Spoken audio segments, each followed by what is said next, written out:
Hi குதிரைமுத்து நண்பர்களே, இன்றைக்கி நாம் தறியை பற்றி பேச போகிறோம். என்னுடைய நெசவு தறி மிஷின். இந்த மிஷினோட நீளம், அகலம், உயரம் அதை பற்றி பேசலாம். ரூம் என்ன சைஸு தேவைப்படுதுன்னு ஒவ்வொன்றா சொல்கிறேன், கேட்டுக்குங்க.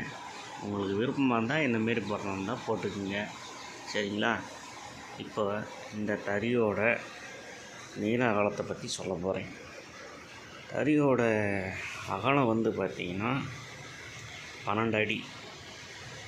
ஆனால் 12 அடியில் ஒரு அடி எக்ஸ்ட்ரா இருந்தால் தான் நம்ம போயிட்டு வரத்துக்கு சௌகரியமாக இருக்கும்.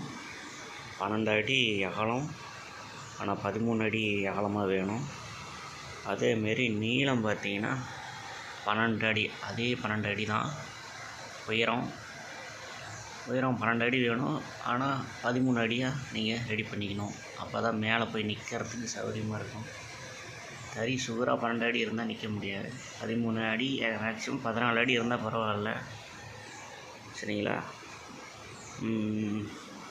இந்த அகலம் பார்த்திங்கன்னா சரியாக 5 அடி தான் அதோட அகலம். ஆனால் 7 அடி வேணும். 7 அடி இருந்தால் தான் நம்ம சுற்றிட்டு போயிட்டு வரத்துக்கு சௌகரியமாக இருக்கும், சரிங்களா? புடவைக்கு முக்கியமாக தேவை, ரொம்ப முக்கியமான இந்த சலாமரம். இந்த பக்கம் பார்த்திங்கன்னா இது அதே அகலம் தான். இந்த பக்கம் அகலமும் 5 அடி, ஆனால் 7 அடி வேணும்.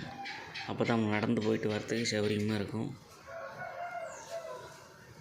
சரிங்களா? உயரம் 12 அடி, அகலம் 12 அடி. இந்த அகலம் 7 அடி.